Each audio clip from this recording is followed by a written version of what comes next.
Welcome to another edition of Teach the Geek interviews. My name is Neil Thompson. I am the founder of Teach the Geek. I work with technical professionals so they can present more effectively, especially in front of non-technical audiences. And you can learn about that at teachthegeek.com. Again, that's teachthegeek.com. Today, my guest is Emily Nichols. She's a professional speaker, but it wasn't always that way. She worked as an engineer for several years before becoming a speaker, with her goal being to equip technical teams with human skills so they can be better problem solvers and leaders. I'm really interested to learn more about Emily's life as an engineer, her transition to being a speaker, and what exactly human skills are. Welcome to Teach the Geek interviews, Emily. Thanks, Neil. So, from the bit of research I did on you, I saw that you got a degree in engineering systems and computing. I've never heard of that degree. What does that entail? Well, Neil, let me ask you, have you heard of systems engineering? I have, but I don't even know what that means. How about industrial engineering? Are you familiar with that one? I've heard of industrial, yeah. Yeah. So this is the kind of engineering degree that it is. The engineering school that I went to was fairly small, and so we got to take a lot of different subjects. It wasn't highly specialized, and the idea of systems is that you can be a multidisciplinary problem solver. So that's what the degree is about. Okay. But I saw you didn't stop there. You ended up getting a master's in chemical engineering. What was the motivation to do that? Yes, the second technical degree, what every engineer needs, right? Um, I didn't take this second degree right away. I actually went to work in manufacturing for several years. And while I was working at the Quaker Oats plant in Peterborough, we had a guest speaker who came and talked to us about what we could be doing if we were collecting more data on our production systems. Now, at the time, we had a couple of pretty serious quality issues that we did not understand. We did not know where this was coming from. And to hear this researcher, this university professor tell us that we could solve this problem so much more quickly if we were collecting data, I knew, first of all, that I was going to get into data collection. And second of all, eventually I wanted to learn all the things that he was talking about. So I started working on data collection in the plant. And this professor and his consulting company offered a 3-day training course in multivariate statistics. So I went and took that. And it wasn't enough. I wanted to learn more about it, and 3 days wasn't enough. But in order to do a master's degree, I would have had to move, and it just wasn't in the cards at the time. So it was just something that I filed away. And a number of years later, when a whole bunch of different variables in my life had changed, I called up that professor, and I did not have any expectation that he would remember me, but he did. And he wasn't taking on any new students at the time. He was just retiring and winding everything up, but he did agree to take me on. So I was the very last student of Dr. John McGregor, and I got my degree in chemical engineering with a specialty in multivariate statistics. Wow. I remember the last course I took in school was in statistics. I think it was biostatistics. I still get confused as to what a p-value is. maybe I'll get it right one day. Yeah, statistics was not never easy for me either. And I think my undergrad degree only had one course in statistics, and I didn't see it as being particularly helpful. Um, it wasn't until the master's degree, actually, obviously I took several statistics courses in this degree, but the first one was cross-listed. It was a fourth year class, and it was also a graduate class. And I really wish that course had been in my undergraduate degree because it was so useful. It was about practical statistics, how to implement it in manufacturing and design, how to run experiments. It was just a lot of fun, and the textbook was really helpful. Nice. So you mentioned that you worked for some years in manufacturing. Is that the work that you did when you left school? Yeah, I worked in manufacturing in a bunch of different product areas. So I started working for Quaker. Back then, it was part of the Quaker Tropicana Gatorade group. So I also had some opportunities to do some work with Gatorade and Tropicana. Um, and at that time, the QTG group had been bought by PepsiCo. So, we also had some colleagues in the broader world of Pepsi and Frito-Lay. So I had the chance to work on some projects beyond just our own plant. That was great. I also worked in electrical steel and in the production of high fructose corn syrup for a while. And that professor I talked about, after I finished my master's degree, I actually worked for his consulting company for a number of years as well. And so I worked with manufacturing companies and companies that were doing specialized product development when I was, as a consultant. So I've had a lot of different experiences with manufacturing, whether it was right down on the factory floor, whether it was project engineering, whether it was consulting as an outside consultant. And, your podcast is about speaking. And I did a lot of speaking at Quaker as well, my very first job, because we were doing continuous improvement projects, right? And we were taking on some new methodologies, total productive manufacturing. And so they needed people to teach others how these techniques were going to be implemented in the plant. And I started doing that, I don't know, within the first couple, 2-3 years of my career. I was already, teaching, facilitating internally. Wow. But you left all of that behind, Emily. You became a professional speaker. What was the reason for doing that? Well, if you go even further back, Neil, before the engineering courses, before high school, if you go all the way back to when I was, I don't know, 6, 8, 10 years old, what I really loved doing was entertaining people. In fact, there is documentation back then that said Emily Nichols wants to be an author when she grows up. So I would say that I've gotten in touch with, some of the earlier, deeper desires and found a way to combine that with my technical skills and extensive experience in manufacturing. Okay. I mentioned in the intro that you work with people on their human skills. What do you mean by human skills? Well, so often they get called the soft skills, right? And I just think that that term kind of does them a disservice. I think of connection, communication, creativity. I think of those as the human skills because it's really about getting back in touch with ourselves and being able to connect with other people. Of course, that's what I like to do from the stage now, but it's also really important, one-on-one or in a small group on the factory floor. You really have to be able to connect with people. And it's something that I didn't really understand in the early years of my career. An engineering degree, the emphasis is on your technical skill. It's about knowing things and being able to figure out things. And, so naturally, I expected that that was going to be the value I would provide to the companies I worked for.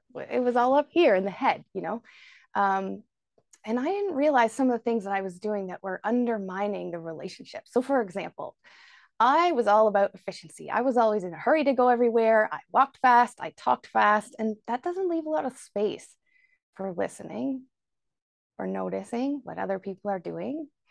And I didn't realize that I was giving off this impression that maybe I thought I was better than some people. I don't think that, but my body language, the way I acted was giving off that idea. So, I talk about the human skills. I talk about connecting with people, like really connecting with people and then communicating with them, and also about being creative. I really love the creativity piece. Yeah, when you were talking, Emily, it made me think, you said that perhaps you came across as thinking you're better than others.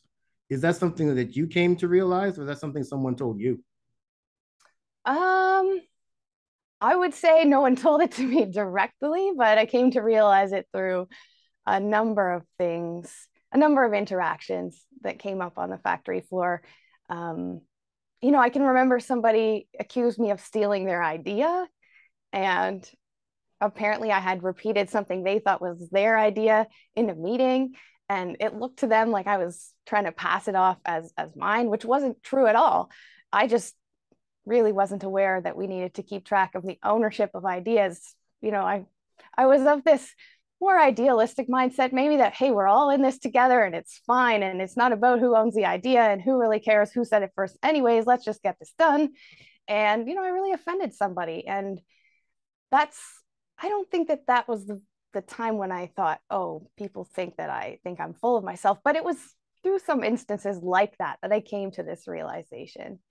Yeah. Also, there's a safety factor. You shouldn't hurry in a manufacturing plant. You should take your time. You should not be running up and down the stairs. And so people would tell me from a safety point of view, hey, Emily, you got to slow down.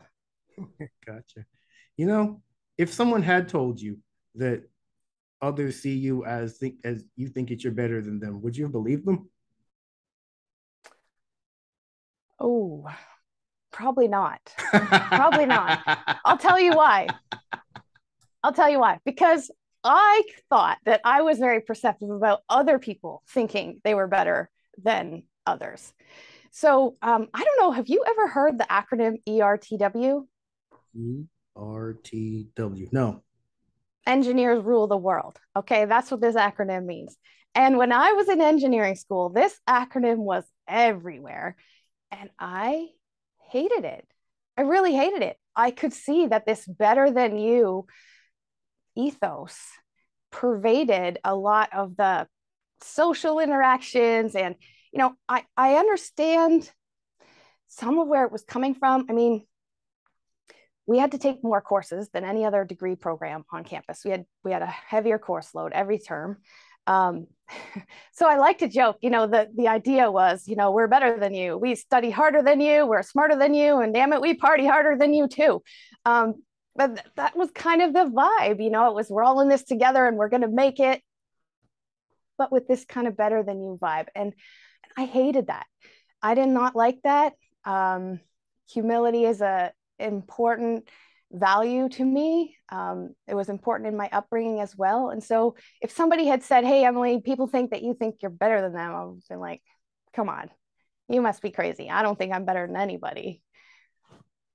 Okay. Now that you told me what ERTW means, I think you're right. A lot of engineers probably do have that sort of superiority complex. And it's unfortunate because at some point you're likely going to have to interact with other people. You don't work in a vacuum. You work with others. So if you come at people with that superiority complex, it probably is not going to end well for you.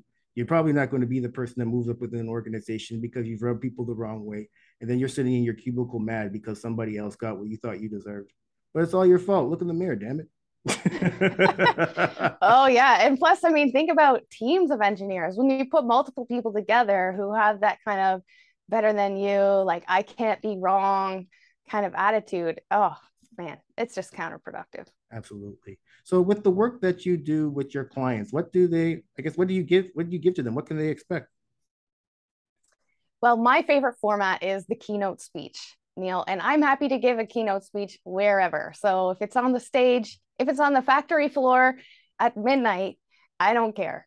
I just really want to get out this message of, human skills for technical people, understanding the value of connecting with other people, of communicating well, of tapping into your creativity.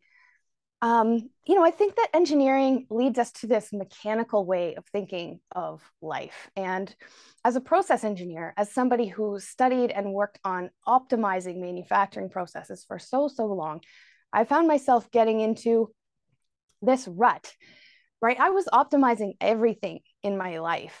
Even if I think about how I would go to conferences. So, Neil, I would study the program before going, right? There'd be a keynote slot and then there'd be a section where there were 5 workshops going on at once. It wasn't enough for me to look down the list of 5 workshops and say, well, out of these 5, which one do I think is best? I'd be thinking like, okay, but if I choose this one over here, then in that slot, oh, this one's offered twice. So I'm going to go to this one here. I can go to this other one over there. Well, who do I know who's going to go to that one that I really want to go to but can't get to? Maybe I can get their notes. And it was just, on and on. And when I sat in a conference, it was in 2018 in South Africa. I heard the conference founder, stand up and say, I hope this conference will be a joy to you. And I went, wait, what? Who goes to a conference for the joy? And I was already talking about human skills at this point, so there's always more layers to uncover of self-awareness. He said, I hope this conference will be a joy. And I just thought, well, that is shocking. It was unsettling, really. I was like, oh, wait, come on, that can't be true. And I've absorbed that, thought about it over the last few years and realized that um, optimizing your time at a conference, the way that you optimize a manufacturing process, that's not the way to go about it. That's not the way at all. Some of the best times at a conference happen in the downtime or the snatches of conversation you have in the hall. If you slow down enough to notice people and talk to them rather than being in a hurry to get from here to there and take in all the content that you can, right? So that's also why I giggle when I talk about the fact that I have 2 engineering degrees, because yeah, yes, a second technical degree is what every technical person needs, right? Not really. It makes me laugh thinking about what you just said, Emily. You were told to slow down at your job in the manufacturing plant, and now you want to move fast to conferences too. It's like, damn, when are you going to slow down ever?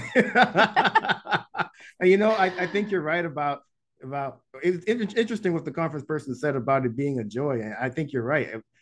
Whenever I had to go to conferences, it was because I had to go. It wasn't something that I chose to do, really. It was the company that I was working for said, go to this conference. So I wasn't there for joy. If I was doing things for joy, I'd be doing things that I chose to do as opposed to going to these conferences. But, oftentimes if you go into them with the right mindset, they actually can be a lot of fun. Just like you said, in those downtimes in the hallways, talking to people, learning and building relationships with others. That certainly can be joyful if you look at it that way. When I think of these conferences, it goes back to even why I started Teach the Geek in the first place. I used to go to these type of technical type conferences. A lot of academic types oftentimes would be the speakers, and they would put me to sleep because they were very boring, and they would read their slides and they wouldn't look at people. And then the next person would get up and do the exact same thing. Hopefully you're not a fan of that. But when it comes to you putting your presentations together, do you have a process for it? And if so, what is it? It's different every time, but let me tell you some of the elements. I always like to start with a story. And, when we talk about engaging an audience, sometimes people think that we need to ask them a question or we need to have people up and moving around or talking to each other or something. Story doesn't strike everybody as an interactive thing, but it really is, because as soon as you start telling a story, people's minds start putting themselves into the story. And so it's interactive in a way that is hard to understand from a mechanical mindset, right? This is where the human skills come in. So always start with a story. And then developing the flow, I like to do by sketching. Now, I mentioned to you that I like to talk about creativity, and this is something that I live too. Drawing is not something that comes naturally to me at all. But I find that it really taps into a different way of thinking if you start sketching out your message. And sometimes that's hard because drawing doesn't come naturally to me. So I start with mind mapping. So at least it's a spatial arrangement of words. And then once I get down some words on the page, I try to think about what pictures go with that. Like, there was one time I was trying to tell a story about something that was, I don't know, a little too formal, right? I had the word formal on the page and I thought like, what does that look like? So then it brought me to this image of a man wearing a tie to work. Like, hardly anybody has to wear a tie to work anymore, right? But I was comparing and contrasting the way we used to address people maybe a few decades ago versus now. And so I wouldn't have gotten to this visual of a person wearing a tie unless I was sketching it out as I went, right? It gives you more to work with. It gives you more content or ways to think about what you're going to say, which is important because not everyone is going to use the same vocabulary that you do or get the same message out of your words. And if you've been able to come up with a picture that embodies your message, even if you don't show it, even if you don't use any slides, the fact that you have the picture so clear in your mind, what you're describing is going to make your speaking so much better. Yeah. When you when you mentioned how some people start their presentations with asking a question or turning to your neighbor to talk, I hate that so much because now you're putting more work on me. I got to think about your question and then what my answer to it is. Damn it, I came here to listen to you. Say something that's useful to me. I ain't come here to work. And then when it comes to the turn to the person next to you and talking to them, it's like, damn it, I do that when I want to do it, not because you told me to do it. It's probably the reason why I'm not an employee anymore, because I don't like to be told what to do. So I really like your idea of telling a story, because now I can choose to engage, I can choose to listen, I can choose not to. But if you're engaging enough, I likely will. And I firmly like stories as well, and that's definitely not something that I did when I first started giving presentations. I wasn't even sure it was appropriate, especially for technical presentations. But if you're speaking to a non-technical audience, especially, oh man, stories can be the difference between people actually listening and looking at their phones. I would say even in a technical presentation, Neil, you got to figure out how to put in a story or a laugh or something. I mentioned that I worked at Quaker Oats for a number of years before I went and did my master's degree. And when I did my master's degree, I was working on several case study projects that involved real data from the plant.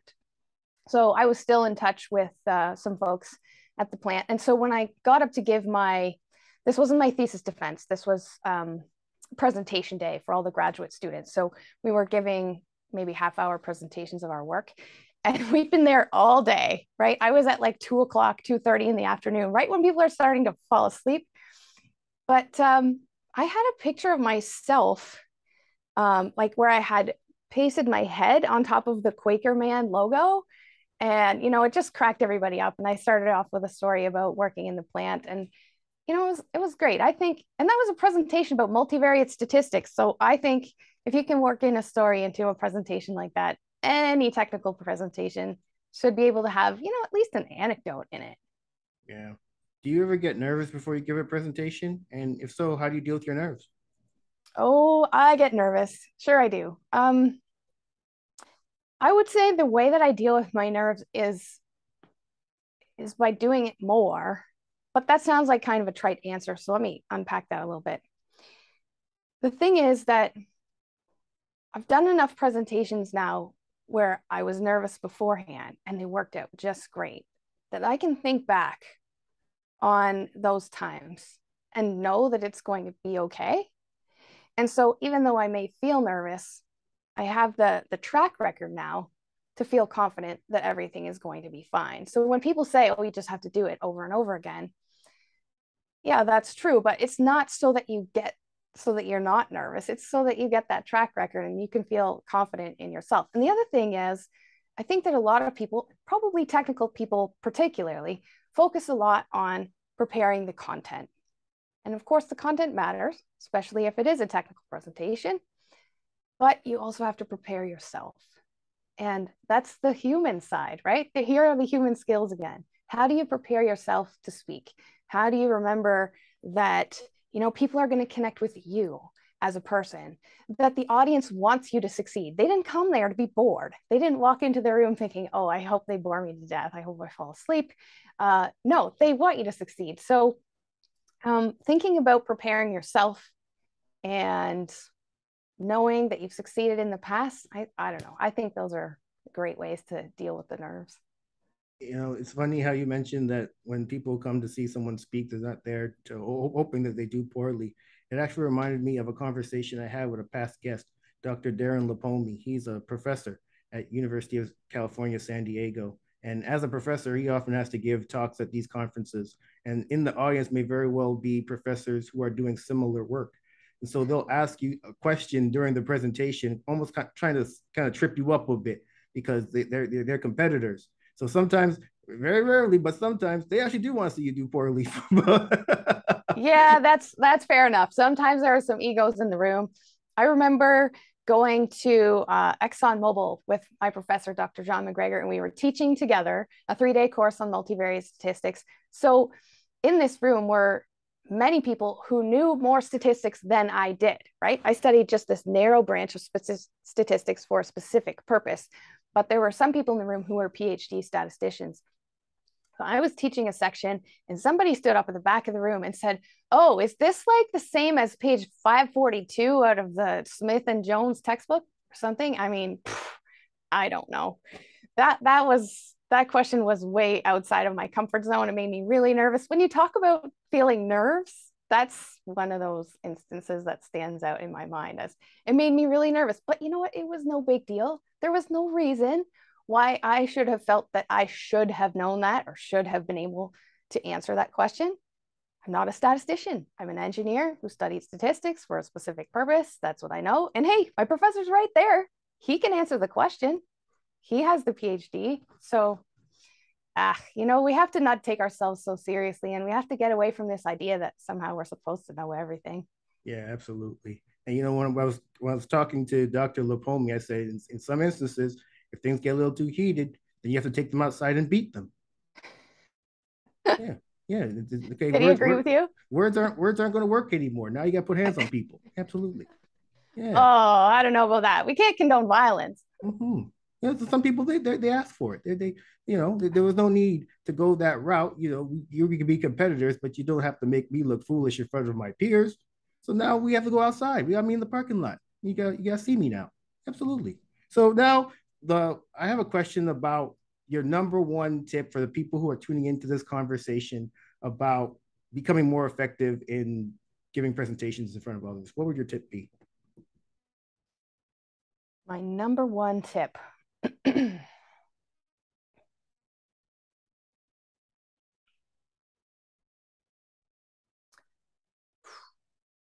don't know. I think we've already talked about it. I'm scratching my head thinking about if I should tell you something that's original compared to what we've already discussed in this podcast. But I really think preparing yourself is the number one tip I can offer. If you just take that moment to get in touch with yourself, and what does that even mean? I've taken some improv classes, Neil, and this is really what it comes down to is being confident in your ability to improvise in a situation. And we all improvise. So when I say improv, it doesn't necessarily mean characters on a stage for a comedy night, right? Every conversation we have is an improvisation. What you and I are doing here is an improvisation. We haven't rehearsed this conversation. And so when I think about preparing myself to speak, it's feeling confident in that ability to improvise. Hey, I can do this. I'm confident, I'm creative. Someone's going to ask a question. I will be able to answer it or refer them to another source or connect it to another part of my message or something. I don't know how it's going to play out, but it's going to be fine. Excellent. This has been a great conversation, Emily. Thank you so much for being a guest. How can people get in touch with you? People can reach me at my website, emilynichols.com. And I'm going to spell that for you, Neil, because you wouldn't believe how many different spellings of my name exist in this world. So it's EMILYNICHOLS, emilynichols.com. And on social media, my handle is Ideas Emily. Ideas Emily. Excellent. Well, everyone, that marks the end of another edition of Teach the Geek interviews. My name is Neil Thompson, founder of Teach the Geek. You can learn more about it at teachthegeek.com. Again, that's teachthegeek.com. Until next time, take care and stay safe. Thanks, Emily.